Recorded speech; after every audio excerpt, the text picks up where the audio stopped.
Bonjour! Vous vous rappelez peut-être de Max Fleischmann, l'homme qui a inventé la rotoscopie, qui a réalisé peut-être les meilleurs cartoons muets, avec Hors de l'Encrier.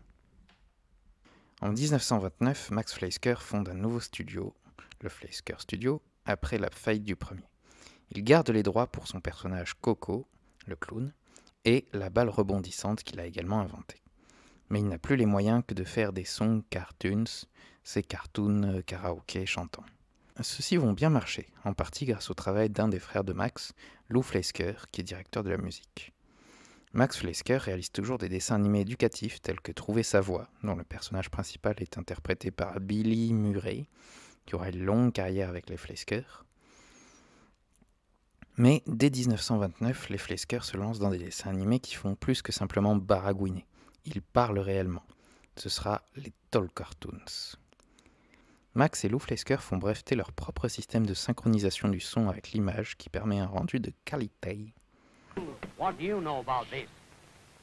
We were walking along, just singing a song, and never expecting anything wrong when right there, right then, wah, wah, wah. Les Fleischmann se dotent d'une équipe de scénaristes, d'abord dirigée par Todd Sears. Ils développent en même temps que Disney la technique des storyboards. Pour concurrencer Mickey, ils remplacent le chien de Coco, Fritz, par un personnage plus adulte, Bimbo. Ces dessins animés ont du succès, mais il manque quelque chose à Bimbo pour atteindre le niveau du Mickey. Un intérêt amoureux. Les Tall Cartoons sont donc des courts épisodes qui mettent en scène Bimbo ou Coco, qui sont vraiment très drôles, remplis de gags absurdes, de jeux de mots, de situations variées.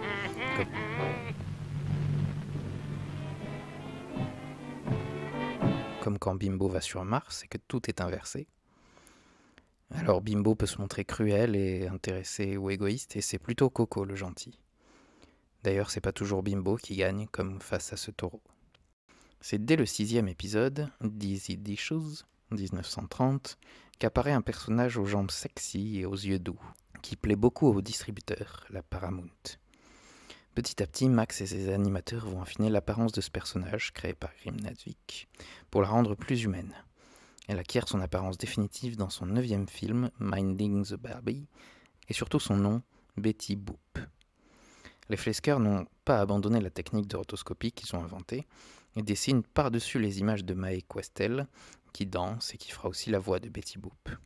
Les épisodes dont elle est l'héroïne sont en général des épisodes musicaux. Il y a quelques épisodes amusants, dont Juge pour un jour, où Betty imagine des punitions appropriées à différents types d'emmerdeurs. Il y a aussi l'épisode où elle devient présidente. Elle attire aussi l'attention de la censure, jugée trop sexy pour un jeune public. Les cartoons de Betty Boop ont un contenu de plus en plus explicite, par exemple dans Chestnuts en 1932. Et bientôt, Betty Boop attire les yeux de la justice. Lorsqu'Helen Kahn intente un procès au studio Fleischmann pour avoir utilisé son image et sa phrase pour créer son personnage. Et à partir de 1934, Betty tombe sous le coup du code de la production qui demande au cinéma des conduites plus élevées. Betty n'intervient plus que comme demoiselle en détresse pour être sauvée par Freddy du méchant Philippe. C'est aussi en 1934 qu'apparaît le chien de Betty, Pudgy, qui aura un caractère assez plat, mais qui nous donnera quelques scènes intéressantes. Devant le succès des dessins animés couleurs de Disney, les symphonies folâtres, la Paramount finance la réalisation de cartoons couleurs par les Fleischmann. Ce sera les Classic Color Cartoons. Le procédé utilisé sera le Cinecolor, procédé compliqué qui utilise 2 bandes de couleurs au lieu de 3 des Technicolor. Et comme pour les symphonies folâtres, on a à la fois des ambiances musicales et des contes à morale. Les classiques cartoons souffrent la comparaison avec les symphonies folâtres au niveau de la couleur, mais sont scénaristiquement semblables, voire un peu plus sombres, ce qui rend les enjeux plus dramatiques. Et on constate l'apparition de l'épisode où un chien garde un bébé. Premier épisode d'une longue liste de chiens qui gardent des bébés. Les Fleischmann développent une technique d'animation plus industrielle qu'artistique, ce qui a l'avantage d'une qualité toujours plus précise, mais l'inconvénient d'un manque de personnalité et à terme un risque de stagnation. En 1932, Max Fleischmann obtient les droits pour réaliser une adaptation de Popeye en dessin animé. Les animateurs sont heureux de pouvoir travailler sur un nouveau personnage. Alors normalement, je ne suis pas censé parler d'adaptation de BD, mais bon, là, j'ai fait une exception parce que, Popeye. Au début, les épisodes de Popeye sont toujours les mêmes. Brutus qui arrive et qui fanfaronne devant Olive, et Popeye qui arrive, qui fanfaronne encore plus et qui mange des épinards et qui botte le cul de Brutus. Ensuite, les épisodes deviennent des purs concours de force, que ce soit comme bûcheron, pompier ou en voiture. Et des épisodes avec un petit scénario, comme quand Popeye et Olive tiennent une boutique. Il y a aussi des épisodes sans Brutus, comme quand Popeye tabasse des musiciens et des ouvriers pour ne pas réveiller un bébé. Ou mon préféré, c'est quand il essaye pendant tout un épisode d'être gentil pour plaire à Olive, jusqu'à la fin, où il explose.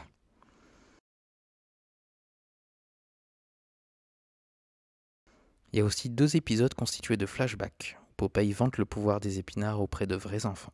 En 1936, les flécheurs réalisent le premier cartoon en 2 bobines, ce qui correspond à peu près à 16 minutes. Et ainsi, Popeye le marin rencontre Simbad le marin, et le cartoon le plus long à cette période. Vu le nom, on aurait pu s'attendre à un voyage un peu oriental, avec de belles découvertes. Mais non, en fait, c'est juste Brutus dans un costume oriental qui enlève Olive et Popeye qui vient le tabasser. Alors, c'est un très bon épisode de Popeye, de très bons gags, de la variété, de la couleur pour Popeye. Mais c'est juste un épisode de Popeye un peu plus long. Ted Sears, le futur scénariste des longs métrages Disney, a commencé sa carrière chez Flesker. Grim Natwick, lui, a commencé sa carrière chez William Randolph Hearst et est arrivé chez Flesker en 1928. C'est lui qui est à l'origine de la création de Betty Boop. Voyant la qualité de son animation, Walt Disney lui fait une offre d'emploi, mais Natwick préfère rejoindre le studio de Dub Iwerks. Il dirigera l'animation avant de finalement rejoindre Disney en 1934, avec l'aide de son ami Ted Sears. Seamus Cullen et Ed Hochstein suivront à peu près le même chemin, ayant commencé sous la supervision de Walter Lantz, Shea Bray ou Pat Sullivan. Ils ont dirigé l'animation de plusieurs tels cartoons et Betty Boop avant de partir chez Iwerks puis Disney en 1935. Chez Flesker, c'est Cullen qui a promu Lillian Astor comme première animatrice. Willard Bowski est un animateur féru de jazz qui dirigera l'animation de la série Screen Song et de la plupart des épisodes musicaux des autres séries. Il suivra Flesker tout au long de sa carrière. Seymour Knettel a commencé comme coloriste chez Bray avant d'être embauché comme intervalliste puis animateur chez Flesker. C'est là qu'il a rencontré Ruth Flesker, la fille de Max et future femme de Seymour. Parmi les fidèles de Flesker, on peut aussi citer David Tendler, arrivé en 1932, David Crandall, qui a animé pratiquement tout l'épisode de Betty Boop en Blanche-Neige, et Byron Waldman. Citons aussi Rudy Zamora, un animateur néo-mexique qui a commencé sa carrière chez Pat Sullivan, avant de faire quelques années chez Flesker, puis un bref passage chez Disney. Flesker est l'un des premiers à avoir promu des femmes animatrices, et la première d'entre elles, Lillian Friedman, ainsi que Lillian Oremland et Edith Fernick qui seront intervallistes puis animatrices. Mae Questel, qui sera la voix de Betty Boop et d'Olive, reviendra donner sa voix à Betty dans Roger Rabbit. Long time no see. En français, Betty Boop a été interprétée par plusieurs comédiennes selon les doublages. Citons Monique Thierry, qu'on entend dans Roger Rabbit, qui double également Olive au moins à partir des années 60. Tu vois bien que j'ai un rendez-vous d'une importance capitale. Françoise Blanchard, la voix de Tails ou Draculito. Ça, je me vois, je suis un jet F-16. Et Régine Tessot, qui sera la plupart des personnages féminins des Simpsons. J'ai pas de crayon rouge, moi. Pourquoi? Je l'ai mangé. Popeye est interprété en VO par Jacques Mercey à partir de 1935, qui écrira d'ailleurs plusieurs scripts. Il sera la voix de Félix dans les années 60. Movies are much more exciting than real life. Et en français, Popeye est interprété par Pierre Trabeau, un grand acteur qui a commencé le doublage dans les années 40, qui est aussi la voix régulière de Daffy Duck, Tortue Géniale ou Joe Dalton, et que vous avez peut-être entendu dans Astérix et Cléopâtre. Ben, encore une fausse manœuvre. Au niveau technique, notons qu'en 1936, les épisodes sont vraiment beaux, et avec une sorte de 3D.